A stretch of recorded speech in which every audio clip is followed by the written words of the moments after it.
හරි මම මේ ඉන්නේ Bitcoin daily chart එකේ. මේ chart එකෙන් අපිට ගොඩක් වැදගත් දෙයක් ඉගෙන ගන්න තියෙනවා. ඒ නිසා Bitcoin daily chart එක අපි analyze කරලා බලමු.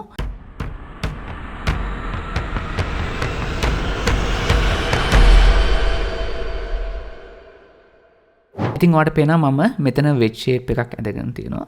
මේ wedge shape එකෙන් Bitcoin price එක උඩට break out එක වෙන්නත් පුළුවන්, පහළට break out එක වෙන්නත් පුළුවන්. upward movement එකක් ගියොත් උඩට break out එක වුණොත් ETF approve එකත් එක්ක වගේ එතෙන්දී අපි trade වලට plan කරලා තියෙනවා කොහොමද අපි short position වලට enter වෙන්නේ කියලා. ඊට පස්සේ downward trend එකක් ගියොත් අපි loan කරන්නේ කොහෙන්ද කියලා අපි Patreon group එක ඇතුලේ කතා කරලා තියෙනවා. මම අද ඒව ගැන කතා කරන්න යන්නේ. හැබැයි මෙන්න මේ chart එකේ ඔයාලට ගොඩක් වැදගත් දෙයක් ඉගෙන ගන්න තියෙනවා. දැන් මේ chart එක බැලුවට පස්සේ ඔයාලට පේනවා මම මේ හරියෙන් මෙහෙම trend line එකක් ඇඳගෙන තියෙනවා. ඊට පස්සේ උඩින් මේ වගේ horizontal trend line එකක් ඇඳගෙන තියෙනවා. මේ අනික් lines ගැන ඔයා හිතන්න එපා. මෙතන chart එකේ ගොඩක් drawings තියෙනවා මගේ. මම කලින් ඉඳන් ඇඳපුවා. ඊට පස්සේ මම trade plan කරලා තියෙනවා. ඒව ගැන වැඩි හිතන්න එපා. අපි මෙතනින් ඉගෙන ගන්න තියෙන කාරණා ටික බලමු. හරි. මේ වගේ pattern එකක් ආවට පස්සේ සාමාන්‍යයෙන් මම නැත්නම් අපි දැකලා තියෙන දෙයක් තමයි පහුගිය අවුරුදු කීපෙම අපි trade කරලා තියෙනවත් එක්ක මේ වගේ එක breakout එක සාමාන්‍යයෙන් වෙන්නේ upward, right? ඒ කියන්නේ මේ horizontal line එක නැත්නම් මේ විදිහට පැතලි line එක තියෙනවනේ ඒකෙන් තමයි ගොඩක් වෙලාවට breakout එක වෙන්නේ. ඒකෙන් කියන්නේ මේ downward breakout එකක් වෙන්න බෑ කියලා කියනව නෙවෙයි, right? වෙන්න පුළුවන් probability එකක් තියෙනවා. මොකද අපි මේ හැම එකක්ම කතා කරන සම්භාවිතාවයන්නේ, right?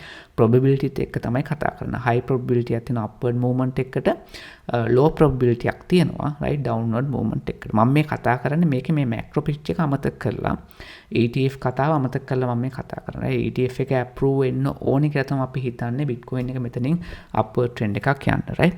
upward trend එකක් කියන්නේ මෙහෙමයි. මෙතන breakout වෙන්න පුළුවන්. breakout එක confirm වෙන්න, right? ඕනම breakout එකක් confirm වෙන්න ඕනේ. එහෙම නැතුව breakout එකක් වුණා කියලා අපිට කියන්න බෑ. right? හරි.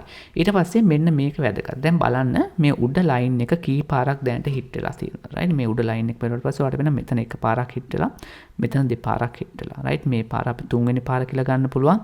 මේ පාර අපිට හතරවෙනි පාර කියලා ගන්න පුළුවන්. හරි. මේ විදිහට trend line එකක් කීප පාරක් hit වෙනකොට මොකද වෙන්නේ? ඒ trend line එකේ තියෙන ප්‍රබලත්වය අඩු වෙනවා.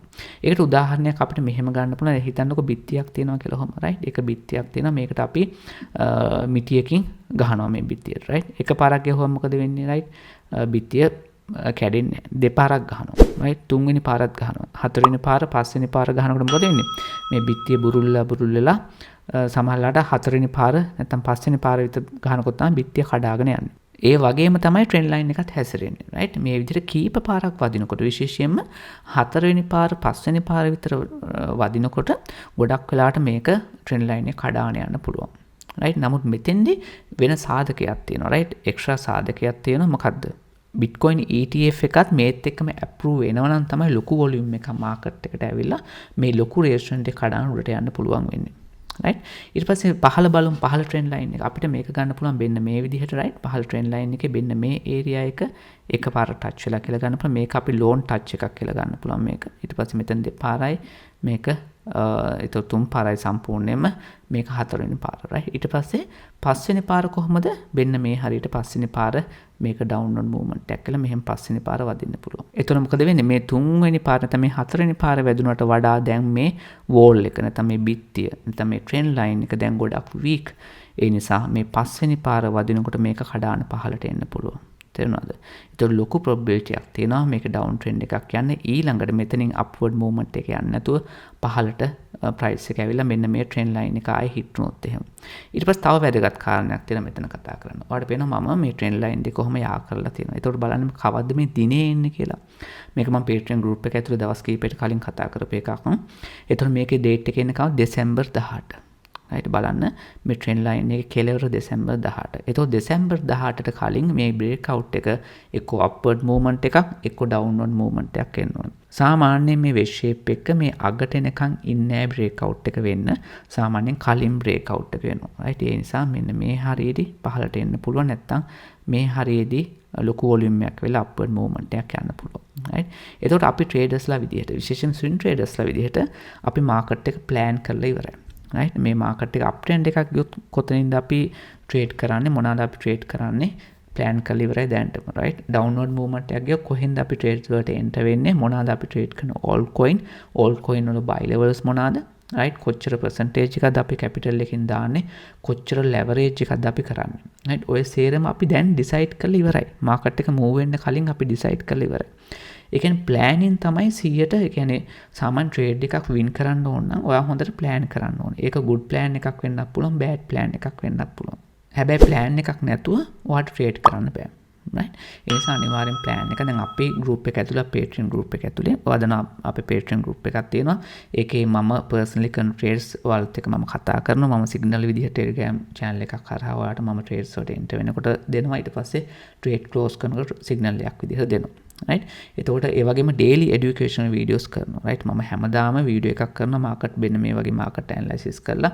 මේව මම කලින් දවසක දෙකකට කලින් කරපු වීඩියෝ එක මේ පොඩි කෑල්ලක් මම කියපු ටිකක් ඔයාලට කියන්නේ මීට වඩා ගොඩක් පරතරයට ගිහිල්ලා අපි කතා කරන analysis part එක right ඊට පස්සේ අපි කතා කරන මොනවාද කොහොමද මම trade වලට enter වෙන්න plan කරන්න කියලා right දැන් මාස ගානකම trade මම දැන් plan කරලා ඉවරයි XRP ගත්තොත් අපි දැන් trade එකට enter වෙලා තියෙනවා right ඒ වගේ අපි trade එක build කරන්නේ කොහොමද ඉස්සරහට ඉදිරි සති කිහිපෙට කියලා කතා කරා right ඒ වගේ දැන් අපි trade 4ක දැනට enter වෙලා තියෙනවා right long position අපි 3ක් ඉන්නවා right ඒ වගේම short position 3ක් trade 6ක ඉන්නවා short position 3යි long position 3යි right එතකොට අපි ඒක ලස්සනට balance කරලා තිනවා risk එක අඩු කරලා right ඉතින් මෙන්න මේ වගේ ඒවා අපි කතා කරන Patreon එක ඇතුලේ ඉතින් trade කරනවට අමතරව ඔයාලට ගොඩක් දේවල් ඉගෙන ගන්න පුළුවන් විශේෂයෙන්ම educational videos කරන නිසා මේ වගේ ඔයාලට ඉගෙන ගන්න ගොඩක් දේවල් තියෙයි ඒ නිසා පල්ලා description links තියෙනවා ඔයා කැමති නම් join වෙන්න පුළුවන් හරි එතකොට මේකේ මම ඔයාලට කියන්න ගියේ right අපි දැන් trade plan කරලා ඉවරයි ඒ නිසා retail tradersලා වගේ හිතන්න එපා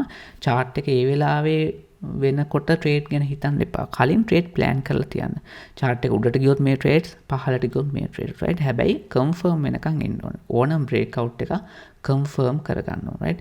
ඔයාලා අහලා ඇත්තේ මේ වෙනකන් right. ගොඩක් අය කතා කරනවානේ trend line දැන් මේක හිතන්නකෝ right.